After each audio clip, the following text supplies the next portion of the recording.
નમસ્કાર. નિશાબેન ગોસ્વામીની વાર્તા રે વાર્તા ચેનલમાં આપ સર્વનું સ્વાગત છે. કેમ છો બધા? મજામાં ને? આજે ફરીથી તમારી સમક્ષ એક નાનકડી વાર્તા લઈને આવી છું. તો વાર્તા સાંભળવી છે ને? તો ચાલો વાર્તા શરૂ કરીએ. મારી વાર્તાનું નામ છે ચક્કીબેનને કાંટો વાગ્યો. હવે ચક્કીબેનને કાંટો વાગ્યો? ઓહો, એમાં તો શું થયું હશે? તો ચાલો જોઈએ. એક ઝાડ હતું. ઝાડમાં ઘણા બધા પક્ષીઓ સાથે રહેતા હતા. ચકલી, પોપટ, કાગડો, મેના, કોયલ બધા હળી મળી અને ઝાડમાં રહેતા હતા.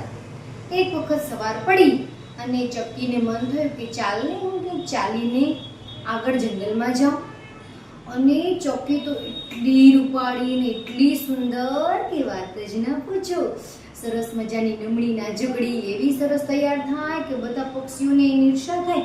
ઓહો, કેવી સરસ દેખાય છે એમ કરીને બધા પક્ષીઓ રોજ એને જોયા જ કરતા. તો ચક્કી એક દિવસ સવારે જંગલમાં ચાલતી ચાલતી જતી હતી અને અચાનક શું થયું ખબર છે તમને?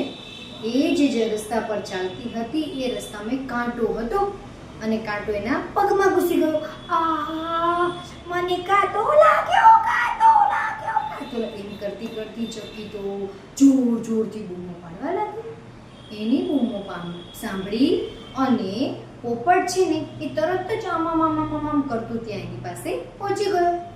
પોપટ કહે, ચક્કીબેન, ચક્કીબેન, શું થયું? ચક્કી કે, છી છી છી કાંટો, છી છી છી કાંટો. એટલે પગમાં કાંટો લાગ્યો તો એના આંખમાંથી આંસુની ધાર થાય, રડે જ રડે. પછી પોપટ કે, તું ચિંતા ના કરીશ, હું તને દવાખાને લઈ જાઉં છું. પછી પોપટ તો ચકલીને ચાંચમાં પકડી અને આમાં ફર ફર ફર કરતો એ તો લઈ ગયો દવાખાને. હવે દવાખાનું પક્ષીઓનું હતું. કેવડું મસ્ત દવાખાનું, સરસ મજાનું. ત્યાં કોણ હતા ખબર છે? ડોક્ટર સાહેબ. ત્યાં હતા ઘુવડ રાજા. ઘુવડ રાજા તો ડોક્ટર સાહેબ હતા. અને આમ કર્યું ને ડોક્ટર સાહેબ, શું થયું છે ચક્કીબેનને? પોપટ કે, કાંટો વાગ્યો, કાંટો વાગ્યો. કેમ કરતા વાગ્યો? એ તો જંગલમાં ફરવા જતી હતી, જંગલમાં ફરવા જતી હતી અને કાંટો લાગ્યો, કાંટો લાગ્યો. અને ચક્કી તો રડે, કાંટો લાગ્યો, કાંટો લાગ્યો, કાંટો લાગ્યો. ઘુવડ રાજા કે, તમે જરા પણ ચિંતા કરશો નહીં, હમણાં ચક્કીબેનને સારું થઈ જશે. પછી તો સ્ટ્રેચર ઉપર ચક્કીને રાખી અને અંદર ઓપરેશન થિયેટરમાં લઈ ગયા. ચક્કીબેનનું ઓપરેશન કરવામાં આવ્યું અને કાંટો છીછક કરતો કાઢી લેવામાં આવ્યો અને ચક્કીબેનને પાટાપિંડી કરવામાં આવી અને ત્યાં આરામ કરવામાં આવ્યો.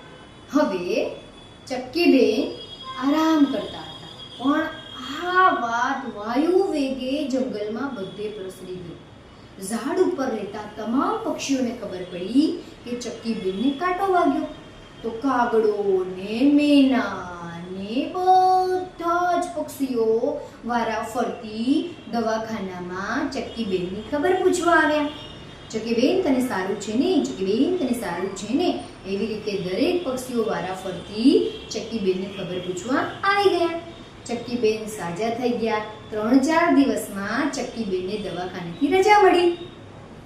તેને દવાખાનેથી પોપટ ફરીથી તેના ઝાડ ઉપર લઈ ગયો અને પછી ત્યાં આરામ કરવા લાગ્યો. હવે પક્ષીઓને ચિંતા થવા લાગી કે ભાઈ આવી સરસ મજાની રૂપાળી ચકલી છે, તો જો એના પગમાં કાંટો લાગતો હોય તો આપણે બધા તો એટલા રૂપાળા નથી, તો હવે પછી શું કરવું?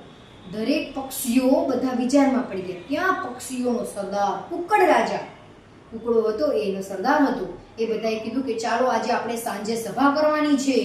બધા પક્ષીઓ ત્યાં ભેગા થયા જંગલમાં અને એક ઝાડની નીચે બધાએ સભા કરી અને કહ્યું કે આજે દરેક પક્ષીઓએ મોચીની દુકાને જઈ અને ફરજિયાત ચંપલ લેવાના છે.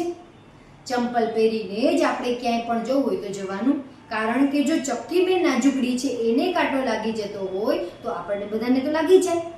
બધાને એ કુકડ રાજાની વાત ગળે ઉતરી ગઈ. પક્ષીઓ ફટાફટ મોચીની દુકાને ગયા અને દરેકે પોતપોતાના મનપસંદ ચંપલ લીધા અને બધા રાજીના રેડ થઈ ગયા. આવી રીતે કાંટાના પ્રશ્નનું નિવારણ કરી દીધું કુકડ રાજાએ. બરાબર. એટલે બધા પક્ષીઓ ચંપલ પહેરી અને પાછા વિહાર કરવા લાગ્યા અને ચક્કીબેન પણ મજા કરવા લાગ્યા. આ હતી મારી ચક્કીબેનને કાંટો લાગ્યાની વાર્તા. કેવી લાગી મારી વાર્તા? જો મારી વાર્તા તમને ગમી હોય તો મારી વાર્તાની વાર્તા ચેનલને લાઈક, શેર અને સબસ્ક્રાઇબ કરવાનું ભૂલતા નહીં. આભાર.